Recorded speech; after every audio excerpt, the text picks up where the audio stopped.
नमस्कार, आप देख रहे हैं 10 में तब। मैं हूं आपके साथ विवेक शांडिल्य, दिन भर की बड़ी खबरों को लेकर और उन खबरों के पीछे की खबर को लेकर। सबसे पहले बात करेंगे उत्तर प्रदेश की सियासत की। उत्तर प्रदेश की सियासत इन दिनों परवान पर है और सियासत में जबानी वार पलटवार का दौर जारी है। लेकिन आज योगी आदित्यनाथ, जो कि उत्तर प्रदेश के मुख्यमंत्री भी हैं और चुनावी मैदान में भी हैं, उनके बयान में और ज्यादा पैनापन आ गया। हाल के दिनों में हमने कई ऐसे बयान सुने जिसमें वोटरों को धमकाने की बात की गई। इसके साथ साथ ध्रुवीकरण को लेकर बयानबाजी की गई, माइनॉरिटी वोटों को ध्रुवीकरण करने की कोशिश की गई और अब इसी पर सीएम योगी ने पलटवार किया है। आज योगी आदित्यनाथ ने कहा कि मैं दंगाइयों से निपटना जानता हूं और मुझे पता है कि मई जून की गर्मी में शिमला कैसे बनाया जाता है। देखिए आज योगी आदित्यनाथ का ये फायर ब्रांड अवतार कैसे नजर आया।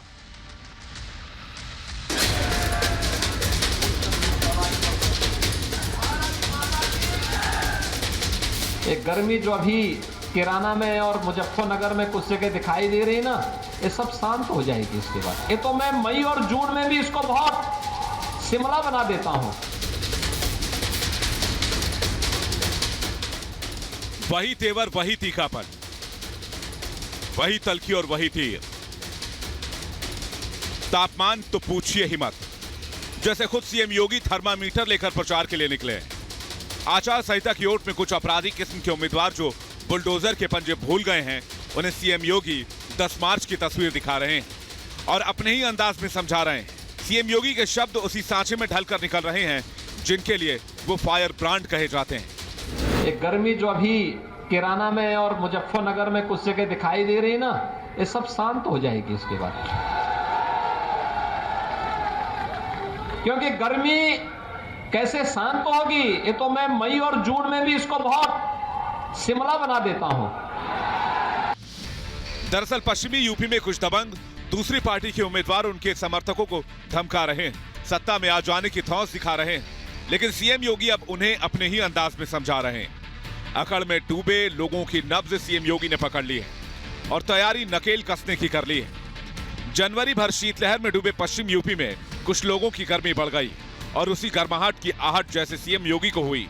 फिर क्या बोले, 10 मार्च के बाद सारी गर्मी निकाल दूंगा, मई जून में भी शिमला बनाना आता है। एक गर्मी जो अभी किराना में और मुजफ्फरनगर में कुछ जगह दिखाई दे रही है ना, ये सब शांत हो जाएगी इसके बाद। क्योंकि गर्मी कैसे शांत होगी, ये तो मैं मई और जून में भी इसको बहुत शिमला बना देता हूं।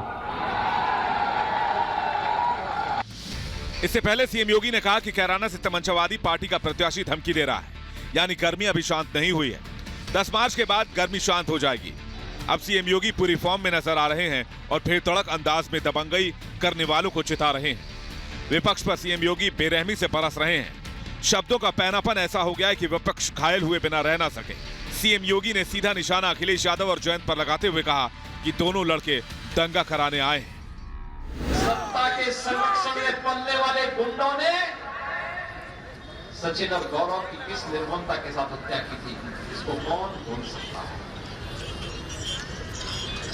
आज जो फिर से 2 लड़कों की जोड़ी जो आ रही है ना, ये दंगा कराने की साजिश की आ रही है।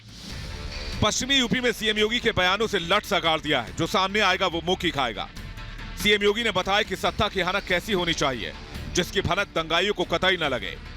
अगर किसी ने खलल डालने का प्रयास किया तो सख्ती से निपटने का कार्य भी करो।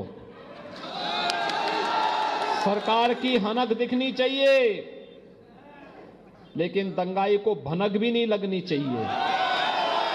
कब काम हो रहा है, ये जब वो दूसरे लोग की यात्रा में निकले तब उसको एहसास होना चाहिए। सीएम योगी फ्री बिजली के वायदे का फ्यूज उड़ाने में जुटे हैं।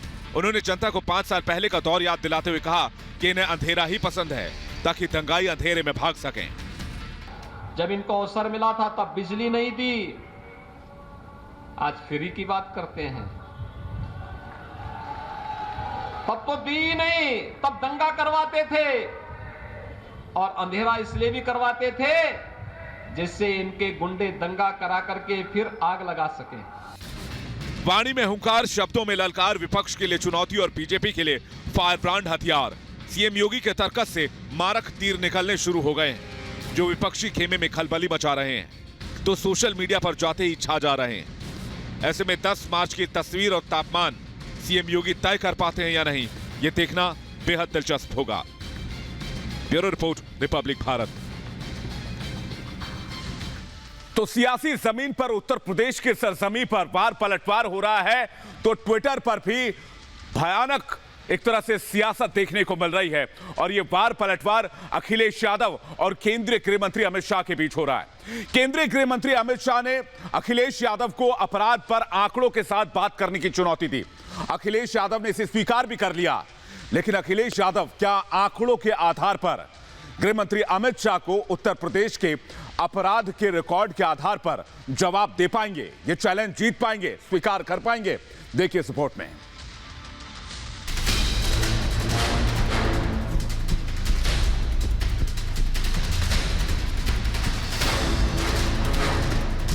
जोर से बोलो कितने मेडिकल कॉलेज थे, और जोर से बोलो कितने थे। आज हमने 5 साल में 12 से बढ़ाकर 40 तक पहुंचाने का काम ये भारतीय जनता पार्टी। अखिलेश बाबू हमारा हिसाब मांगते हो? कल एक प्रेस वार्ता कर कहो कि आपके सपा बसपा का जो 20 साल रहा उसमें कितने नए मेडिकल कॉलेज खोले। किसान नौजवान तैयार हैं इनको हटाने के लिए। शाह का चैलेंज अखिलेश को मंजूर। पश्चिम के रण में चुनौती वाली सियासत। कब प्रेस कॉन्फ्रेंस करके जवाब देंगे अखिलेश?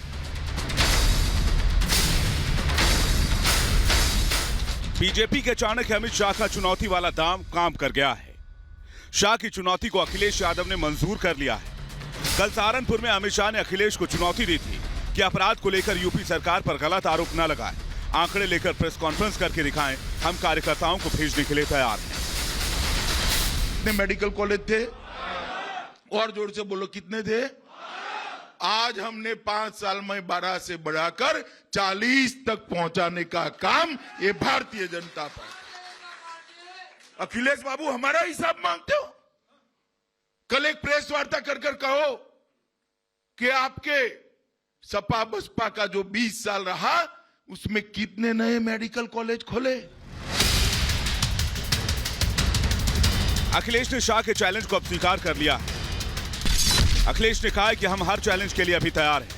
सच को तैयारी की जरूरत नहीं पड़ती, वो जगह बताएं, समय बताएं।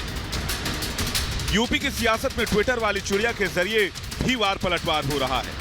कल सीएम योगी ने ट्वीट कर सपा को तमंचावादी बता दिया था। योगी ने कहा कैराना से तमंचावादी पार्टी का प्रत्याशी धमकी दे रहा है, यानी गर्मी अभी शांत नहीं हुई है। 10 मार्च के बाद गर्मी शांत हो जाएगी। कानून का राज यूपी में 10 मार्च के बाद भी रहेगा, चिंता मत करिए। योगी के वार पर अखिलेश ने भी ट्विटर वाली चिड़िया के जरिए पलटवार किया और कहा भाजपा के आपराधिक छवि के प्रत्याशियों का शतक पूरा होने में बस एक की कमी है। अब तक आपराधिक छवि के 99 उम्मीदवारों को टिकट दे चुकी है भाजपा। अखिलेश के ट्वीट पर यूपी के कानून मंत्री ब्रजेश पाठक ने पलटवार किया। पार्टी की जो सूची है वो हिस्ट्री सीटर अपराधियों की सूची है, रजिस्टर नंबर 8 में दर्ज अपराधियों की सूची है, हत्यारों की सूची है, रेपिस्टों की सूची है, मनी लॉन्ड्रिंग केस के आरोपियों की सूची है। जब परिणाम आएगा 10 तारीख को तो आप देखेंगे कमल खिलेगा, भगवा लहराएगा। यूपी के डिप्टी सीएम केशव प्रसाद मौर्य ने भी सपा पर गंभीर आरोप लगाए हैं। मौर्य ने कहा है कि दंगाइयों के गिरोह, हत्यारों के गिरोह, भ्रष्टाचारियों के गिरोह के सिवा समाजवादी पार्टी में कुछ बचा ही नहीं है। सब चुनावी बरसाती लोग हैं और इन लोगों का जनता की सेवा से कोई मतलब नहीं है। सत्ता जाति बिरादरी धर्म के नाम पे प्राप्त करो और सत्ता प्राप्त करके लूटो खसोटो और जनता को उसकी दुर्दशा में छोड़ दो। हम उससे बाहर लेकर आए। अखिलेश ने शाह की चुनौती तो स्वीकार कर ली है। अब देखना होगा कि अखिलेश यादव प्रेस कॉन्फ्रेंस करके अपराध और विकास को लेकर शाह को कब जवाब देते हैं। वैसे भी शाह ने इसी मंशा के साथ अखिलेश को चुनौती दी थी। शाह जानते हैं कि अपराध को कंट्रोल करने और विकास की चर्चा होने पर योगी अखिलेश पर भारी पड़ेंगे। Bureau report, Republic Bharat. तो ये तो चुनौती वाली बात रही, लेकिन एक और दिलचस्प खबर आपको सुनाता हूं उत्तर प्रदेश की सियासत से जुड़ी हुई। खबर यह है कि करहल विधानसभा सीट से, जहां पर अखिलेश यादव चुनावी मैदान में ताल ठोकने वाले हैं और कल ही नामांकन के लिए जा रहे हैं, वहां से बीजेपी अपर्णा यादव को टिकट दे सकती है। वही अपर्णा यादव जो मुलायम सिंह यादव के परिवार से बीजेपी में शामिल हुई हैं। तो क्या करहल सीट पर मुकाबला अखिलेश बनाम अपर्णा यादव होगा?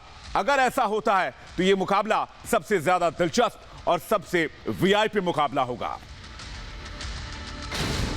हमारी पार्टी में एक संगठित रूप से डिसाइड होता है कि कौन चुनाव लड़ेगा, कौन चुनाव नहीं लड़ेगा। अभी जिस भूमिका में हूँ मैं आपको उसी चीज का उत्तर दे सकती हूँ।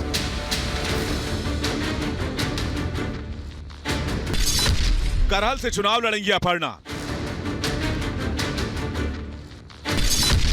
अखिलेश के दांव पर बीजेपी का मास्टर स्ट्रोक।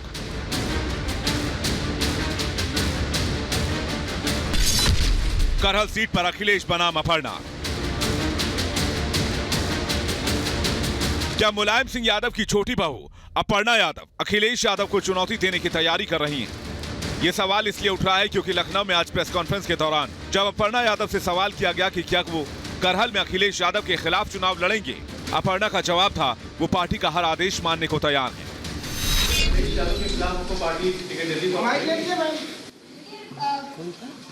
पार्टी में बहुत सूझबूझ रखने वाले लोग हैं और इस तरीके की बात आप लोगों के मन में क्यों आ रही है ये मुझे नहीं पता, पर हमारी पार्टी में एक संगठित रूप से डिसाइड होता है कि कौन चुनाव लड़ेगा, कौन चुनाव नहीं लड़ेगा। अभी जिस भूमिका में हूँ मैं आपको उसी चीज का उत्तर दे सकती हूँ। अपर्णा यादव के बयान ने कयासों को हवा दे दी है कि क्या बीजेपी अखिलेश के सामने अपर्णा को उतारने की तैयारी कर रही है। अगर ऐसा हुआ तो करहल की लड़ाई और मजेदार हो जाएगी। वहीं अपर्णा यादव ने आज भी मोदी योगी की जमकर तारीफ की। बहू बेटियां और उनकी सुरक्षा को लेकर के माननीय यशस्वी प्रधानमंत्री श्री नरेंद्र मोदी जी और हमारे प्रदेश के मुख्यमंत्री श्री योगी आदित्यनाथ जी हमेशा बहुत चिंतन करते हैं। अपराधी पलायन कर गए हैं क्योंकि यूपी में बीजेपी की सरकार है और गुंडा राज, भ्रष्टाचार, दंगा राज से मुक्त प्रदेश भाजपा की सरकार में है। यूपी की सियासत में आज एक और चौंकाने वाली तस्वीर सामने आई। कांग्रेस को समर्थन देने वाले इत्तेहादुल मिल्लत काउंसिल बरेली के अध्यक्ष तौकीर रजा की बहू निदा खान ने आज बीजेपी की सदस्यता ले ली। निदा खान ने 3 तलाक कानून को लेकर बीजेपी की जमकर तारीफ की। सबसे बड़ा कारण ये मानती हूँ कि जब से 3 तलाक का कानून पारित हुआ है तो जो मुस्लिम महिलाओं की दिक्कतें थी वो बहुत ज़्यादा कम हो चुकी है। लेकिन जब से कानून आया है तब से बहुत सारी चीज़ें बदल गई हैं। साथ ही साथ प्रशासन का रुख बहुत ज़्यादा महिलाओं की तरफ नरमियत के साथ पेश आने लगा है। 3 तलाक मेरा हुआ था तब समाजवादी की सरकार थी और उस दौरान मेरे ऊपर बहुत सारे हमले हुए, सब कुछ हुआ। लेकिन जैसी ही भाजपा की सरकार आई तो हमें एक तरीके से सिक्योरिटी सी फील होने लगी। अपर्णा और निदा खान के जरिए बीजेपी चुनावी मौसम में महिला वोटर्स को बड़ा संदेश देने की कोशिश कर रही हैं कि बीजेपी में ही बहु बेटियों का पूरा सम्मान है। अब देखना होगा चुनाव में बीजेपी को महिला कार्ड का कितना फायदा हो पाता है। Bureau report, Republic Bharat. और अब आपको उत्तर प्रदेश की सियासत से निकाल कर लिए चलते हैं कनाडा, जहां के प्रधानमंत्री जस्टिन ट्रूडो मुसीबतों के बीच घिर गए हैं। इस मुसीबत की वजह क्या है और आखिर क्यों उन्हें अपना घर और परिवार को साथ लेकर भागना पड़ा अपना घर छोड़कर, आइए जानने की कोशिश करते हैं।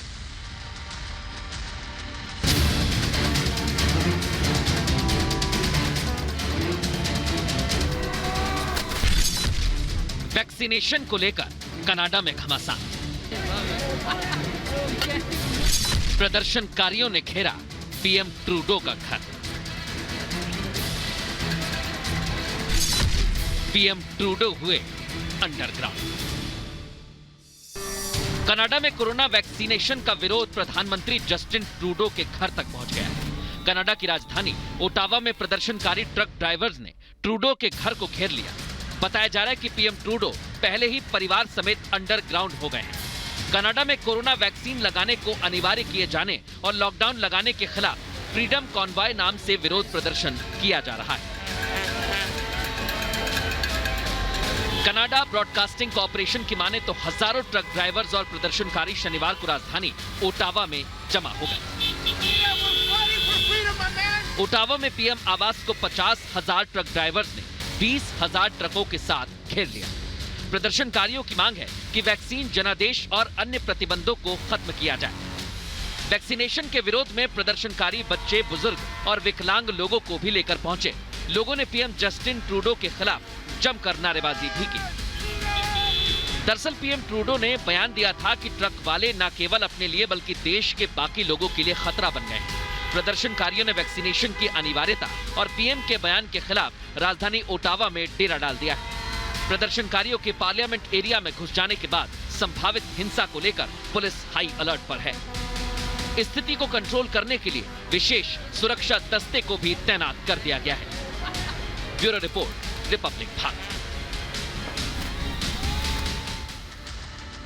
तो 10 में तब में फिलहाल इतना ही। कल फिर होगी बड़ी खबरों के साथ मुलाकात। तब तक आप देखते रहिए रिपब्लिक भारत।